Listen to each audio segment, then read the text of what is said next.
It's continuing coverage of AP girls basketball with head coach Brady Driscol. 70-35, the final score. The Falcons defeat West Fork in non-conference action here on Thursday as we talk post-game. And, Coach, you guys really were able to pull out there early in this one. I mean, really set the tone and left no doubt. So what's kind of your take on this one here tonight? Yeah, I got out to a good lead. Eva shot it pretty well to start the game, and that got us going a little bit. And then, we've talked about for several games now about trying to put together a good 4 quarters worth of game out there. So we've had a good half here and there, a good second half here and there. But I thought tonight was probably one of our better 4-quarter complete games that we've had. Yeah, and is there anything you can kind of attribute that to, just being able to kind of be locked in for the entire 32 minutes, Yeah, that's what it comes down to. We talk about the little things are big things, our closeouts, staying under control, not leaving our feet, keeping people out of the lane, making sure that we're rebounding. And those are all little things on their own, but they turn out to be pretty big things if you want to play a complete game. And I thought, for the most part, we did that pretty well tonight. Yeah, and you guys had a lot of takeaways on defense as well, and you were able to convert those into a lot of points on the other end. What were you kind of seeing down there at the defensive end that allowed you guys to get so many of those takeaways you were ultimately able to take advantage of? Yeah, and West Fork, they graduated a lot of kids from last year off a really good season, and they're well coached, and they get up and down too a little bit, but they're a little on the younger side this year, so we wanted to try and take advantage of that and handle their pressure on the other side. But the kids did a pretty good job of rotating in the press, and were pretty active and took some gambles, and we're able to come away with a couple. And then even if we got a rebound or if a post got a steal, we could push it ahead, and we got some easy transition buckets that way too. You had mentioned it, but Eva Walker had a heck of a game here tonight. She was in the zone, especially early on. 23 points, finishes 8 of 11 shooting, 4 of 7 from 3. What can you say about what she was able to do here tonight and really helping take control here in this one? Yeah, early in the year, last year she's a big-time facilitator for us. This year still, I think, leads the conference in assists, so she's looking to pass as well. But, kind of as of late, a little bit, we've told her, you got to be a scorer as well. You're too good of a shooter to pass up some open shots. So, she gets hot early for us. You see that first one go down, and the rim looks bigger and bigger, and I think that was the case for her tonight. She became kind of a score first tonight mentality, and that's kind of what we need her to do here as we go down the stretch. Yeah, and this team offensively, not just tonight, but the last few games going back to O-line as well. I think he scored 70 plus in that game as well, and then 70 here. What can you say about how you guys have really been able to kind of click in that part of the game and obviously kind of be moving in the right direction there?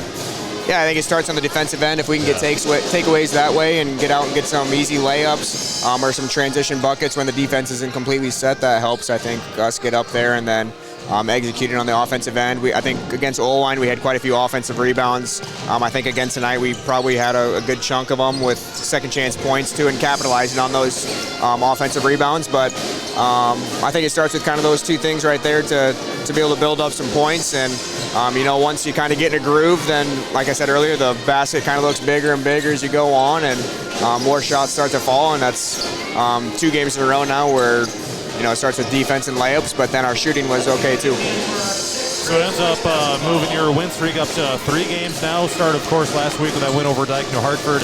And you guys have had it rolling here in the last couple games. And obviously these are some really important games because a week from tonight, as we're talking, the brackets are going to be released. So I guess what do you want to kind of see from your team here in this next week to kind of polish up that resume, if you will, be in that best position possible? Yeah, I think it comes back down to doing the little things right. Some of these teams that we play upcoming, might not have the best record, but we still need to make sure that we're doing our job and looking good doing it. Whether it's, big one's been closing out under control and staying on our feet and keeping people out of the lane and boxing out every time and getting a rebound, pushing the ball ahead. Like those little things will add up to some big things. But, if we want to be in the mix towards the end of the year for a trip to go to state or a district final, whatever it may be, to beat a good team, you got to do those little things every single possession. So I think, kind of looking at these games ahead, we got to start doing those things every single possession so that we get in a good habit of it, so that when we get to a bigger game against some better teams that we're doing it every single time. So that's kind of going to be the message. It's been the message the past couple games. We're doing a better job. There's still work to be done on it, but we're improving at it for sure. Certainly. Columbus, a rematch there. East Marshall on Monday night. Then I believe Webster City in non-conference action on Tuesday. So any thoughts on some of these upcoming teams?